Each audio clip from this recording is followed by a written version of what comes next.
YouTuber തൊപ്പിയെക്കുറിച്ച് ചോദിച്ചാൽ കേരളത്തിലെ കൊച്ചുകുട്ടികൾ പോലും വാചാലരാകും. ഈ തൊപ്പിയുമായി ബന്ധപ്പെട്ട വാർത്തകളാണ് കഴിഞ്ഞ ദിവസമൊക്കെ ഇങ്ങനെ വന്നുകൊണ്ടിരിക്കുന്നത്.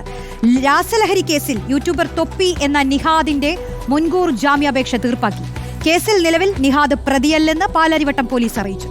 നിഹാദ് ഉൾപ്പെടെ 6 പേർക്കെതിരെയും കേസെടുത്തിട്ടില്ലെന്നും പോലീസ് പറയുന്നു.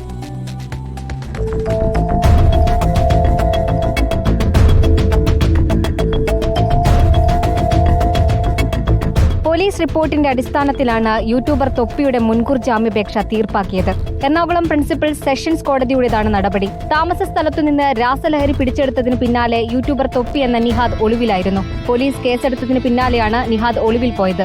ഇയാൾ മുൻകൂർ ജാമ്യം തേടി എറണാകുളം പ്രിൻസിപ്പൽ സെഷൻസ് കോടതിയെ സമീപിച്ചിരുന്നു.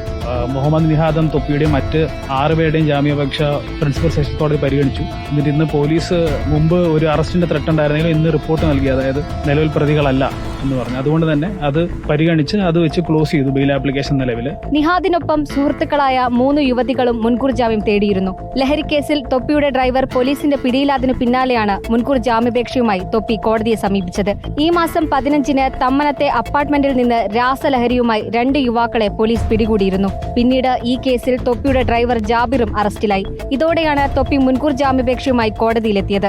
അടുത്തിടെ എല്ലാം അവസാനിപ്പിക്കുന്നുവെന്ന് പറഞ്ഞ് നിഹാദ് രംഗത്തെത്തിയിരുന്നു. വിഷാദത്തിലൂടെ കടന്നു പോവുകയാണെന്നും ഇനി ഇത് തുടരാനാകില്ലെന്നുമായിരുന്നു യൂട്യൂബിലൂടെ നിഹാദ് പറഞ്ഞത്. തൊപ്പി എന്ന കഥാപാത്രത്തെ ഉപേക്ഷിക്കുകയാണെന്നും നിഹാദ് എന്ന യഥാർത്ഥ വ്യക്തിത്വത്തിലേക്ക് മടങ്ങുക മാത്രമാണ് ജീവിതത്തിലേക്ക് തിരികെ വരാനുള്ള ഏക പോംവഴിയെന്നും നിഹാദ് പറഞ്ഞിരുന്നു.